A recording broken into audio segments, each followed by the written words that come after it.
بسم الله الرحمن الرحيم الحمد لله وكفى وصلاة وسلاما على عباده الذي اصطفى ود ኢትዮጵያውያን የአላህ ሰላም ረድኤት እዝነት ሁላችን ላይ ይስፈን። የዛሬውን የትምህርት ርዕስ ደግሞ መልካምነት ብየዋለሁ። መልካም መሆን፣ ቅን መሆን፣ ደግ መሆን፣ ለሰው ልጆች አሳቢ፣ ለሌሎች አዛኝ መሆን ብየዋለሁ። ቁርአን አገላለጽ ይሄ ረሕመተን ሊልዓለሚን ይባላል። ለዓለማት እዝነት፣ ለሰው ልጆች መልካም መሆን ማለት ነው። መልካምነት ጥቅም ወደኛ ነው የሚመለሰው። የነቢዩ ሰለላሁ ዐለይሂ ወሰለም ያጎት ልጅ ኢብኑ አባስ እውቁ የቁርአን ተንታኝ፣ የነቢዩ ሰለላሁ ዐለይሂ ወሰለም ያጎት ልጅ ከእርሳቸው በርካታን ትምህርት የወሰዱት በእርሳቸው የቅርብ ኩትኮታ ያደጉት ኢብኑ አባስ አንድ አባባል አላቸው። አንዴ ሲያልፉ መንገድ ላይ አንድ ኸዋሪጅ ያው ከእስልምና አስተምሮት ወጣ ያለ አንድ ግለሰብ ሙስሊም ነኝ የሚል ግለሰብ ሰደባቸው።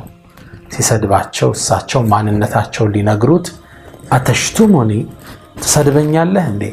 ወፊየ ሰላሰቱ ኸሳል ሶስት ኳሊቲ ነገሮች እያሉ ሶስት ስብዕናዎች እያሉኝ ትሰድበኛለህ እንዴ አሉት።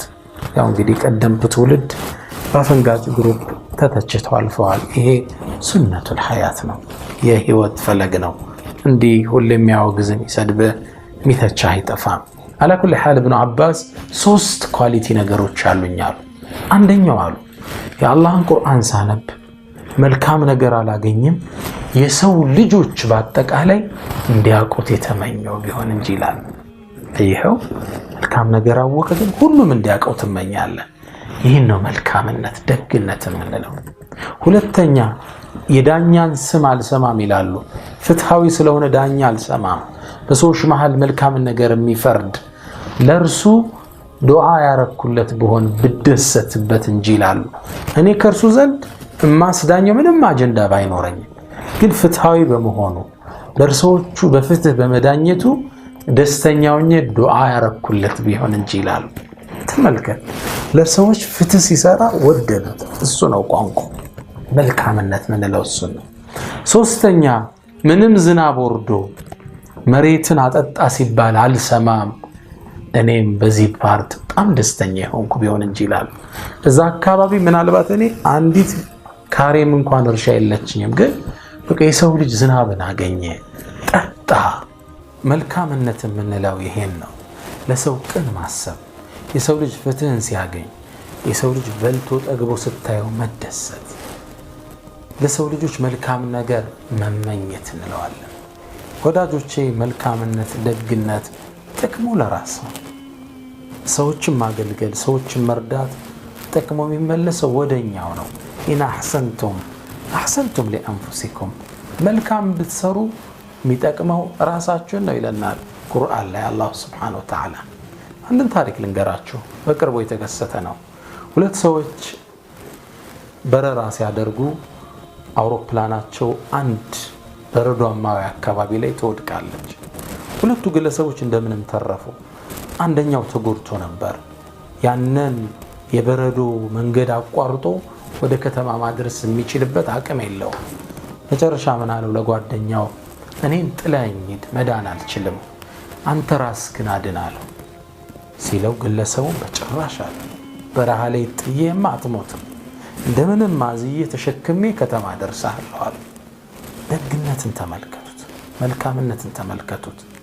ከዛ እንደምንም ጓደኛውን ተሸከመው፣ እሱን ተሸክሞ ያንን መንገድ ማቆራረጥ ጀመረ።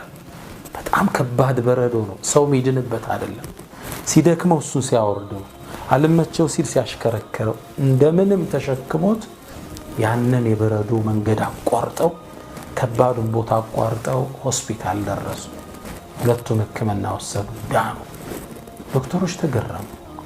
በዚህ መንገድ ላይ ወድቆ በዚህ የበረዶ ደረጃ በዚህ ሴንቲግሬድ ላይ ባለ በረዶ ትንሽ ደቂቃ የቆየ ሰው ይሞታል፣ እንዴት ልድኑ ቻላችኋል? እኔ ተሸክም ያመጣውታል። ሚስጥሩም ያለው እዚህ ውስጥ ነው። ዶክተሮች ምን አሉ? እሱን ጥለኸው ብቻህን መጣ ቢሆን ኖሮ አንተ ማድንም አሉት። ምክንያቱም በረዶን መቋቋም አትችልም። እሱን ስትሸከም ከሱ ጋር ስትላፋ አንተ ሙቀት አገኘ ማቋረጥ ይቻላል። እሱም ደግሞ አንተ ስታነሳ ስታወርደው ስታዝለው ስታወርደው በተፈጠረበት ሙቀት እሱም መትረፍ ቻለ። ሁለቱም ዳኑ። ግልጽ ነው። እሱን ለማዳን ባረገው ጥረት ራሱም አብሮ ዳነ። ደግነት መልካምነት የሚመለሰው ወደ ራስ። ለጎረቤት ደግ እንሰብ፣ ለጓደኛ ደግ እንሰብ፣ ለሌላው ብሔር ደግ እንመኝ። ሁሉም የተሻለ እንዲሆን መልካምን ነገር ውስጣችን እናስቀምጥ። ወዳጆቼ መጥፎነት ራስን ነው የሚጎዳው። መጥፎነት ዙሩን የሚያከረው ራሳችን ላይ ነው። ጊዜያዊ ደስታ ያገኘን ይመስለናል፣ ዞሮ ግን የሚጎዳን እኛን ነው። መጥፎነቱ ታማኝ አለመሆኑ ለዓመታት ስለጎዳው አንድ ሰው ታሪክ ላጫውታችሁ። ግለሰቡ ሰፊ ሱፐር ማርኬት አለው፣ ግን ታማኝ አልነበረም። ኪሎ ያጎል ነበር። የሚገርመው እንዴት እንደተጎዳ ተመልከቱ። እርሱ ደግሞ የሚረከባቸው ኦቾሎኒ የሚረከባቸው ታማኝ ግለሰቦች አሉ። የሚኖሩት ገጠር አካባቢ ነው። ኦቾሎኒ ቆልተው መጠው ለሱ ያስረክቡታል፣ በኪሎ ያስረክቡታል። ይሄን ነው የሚያደርገው። 2 ዓመት ካስረከቡት በኋላ እርሱ ለራሱ ታማኝ ስላልሆነ እነሱንም ተጠራጠረ። እነዚህን ሰዎች ለምን አምናቸዋለሁ? እስኪ የሚያመጡትን ልለካዋል። ድሮ አምኖ ነው የሚቀበላቸው። ከዛ አነሳና አንዱን ኦቾሎኒ ሲለካው ጎደሎ ነው። 10 ግራም ይጎላል። ከ1 ኪሎ 10 ግራሙ ይጎላል። ይህ ነገር በስተት መሆን አለበታል። ሌላ ቀን አመጡ፣ ለካው፣ አሁንም ይጎላል። 3ኛ ቀን ለካው፣ 10 ቀን ለካው፣ 10ም ቀን ይጎላል። 2 ዓመት እንዳጭበረበሩት ተረዳ። እነሱ አጉለው ሲሰጡት እሱ በችርቻሮ ስለሚሸጠው እሱም እየተጎዳ ነው የሚሄደው። በቃ በጣም ሸወዱኝ አለ። 11ኛው ቀን ሲመጣ ሰውየውን አነቀው። አንተ 2 ዓመት ሙሉ ተጫውተህብኛል፣ ስንት እንዳከሰርከኝ ታውቃለህ? ልትመልስልኝ ይገባላል። እኔ አጉድዬ አላውቅም። አጉድልሃል እንጂ ኪሎውን መዝኖ አሳየው፣ ጎደሎ ነው። ለምን ታጎልብኛለህ አለ። በጭራሽ አለ። አለቃዬ ያለው ልብ በሉ፣ እኛ ቤታችን ውስጥ ሚዛኑ አለ። የሚዛኑ ድንጋይ ግን የለንም፣ ድንጋዩ የለንም። በእርሱ ነው ኦቾሎኒ ነው የምንመዝነው። ታዲያ የዛሬ 2 ዓመት ከአንተ የገዛዋት 1 ኪሎ ስኳር አለች። እርሷን ሚዛኑ አንዷ ሳህን ላይ ያደርግና ኦቾሎኒውን በሱ ነው መመዝነዋል። የሚያሳዝነው ግን ያ ሰውዬ የሸጠለት ስኳር 10 ግራም ይጎላል። ግልጽ ነው። ወላ يحيق المكر الا مكر السيء الا باهله ولا يحيق المكر السيء الا باهله። መጥፎ ስራ ራስ ላይ ነው የሚጠነጠነው። እሱ 10 ግራም አጉድሎ የሰጠውን ስኳር ወስዶ 2 ዓመት ኦቾሎኒ መዘነበት። እሱ ማን ተጎዳ? 2 ዓመት ሙሉ ሰው ተጎዳ። ስኳር ቀንሶ ነው መስጠት። መጥፎነት በራስ ላይ ነው። ስለ አንድ ብሔር መጥፎ ማሰብ፣ ስለ አንድ ጎረቤት መጥፎ ማሰብ፣ ስለ ሌላ እምነት መጥፎ ማሰብ ደባው ራስ ላይ ይመለሳል። ደግን ነው፣ መልካም ሰዎችን ነው። መጥፎነት ራሳችን ያጠፋል። አንድ ታሪክ ልጨምራችሁ። የአናጺው የመጨረሻ ቤት እንላታለን ሁሌ ስንዘክር። ነገሩ እንዲህ ነው። አንድ ታዋቂ አናጺ ትልቅ ሪል ስቴት ውስጥ ለዓመታት ሰራ። በአናጺነት ሙያው በጣም ብቃት አለው። ታዲያ መጨረሻ ላይ ስራ መልቀቅ ፈለገ። ያው ሁሌም በጥራት የሚሰራው ሰውየው ስለሚቆጣጠረው የስራ መልቀቂያ ደብዳቤ ሲያስገባ ሰውየው ተቀበለው። ኃላፊው ግን አለው የመጨረሻ ቤት ውለታ ዋልልኝ ስራልኛል። ሰውየውም ያው የመጨረሻ ስራዬ ነው፣ በደንብ ባልሰራውም ከደሞዝ የሚቀንስብኝ ነገር የለም ብሎ ስራውን ተረከበና ለነገሩ ሰራለት። እንደ ነገሩ በማይረባ ጣውላ በማይረባ ማስተሽ ምስማሩን በደንብ ሳይመታ የወደቀ ቤት ሰርቶ ለሰውየው ቁልፉን ወስዶ አስረከበ። አይደለም ቤት ኪችን መሆን የማይችል ቤት።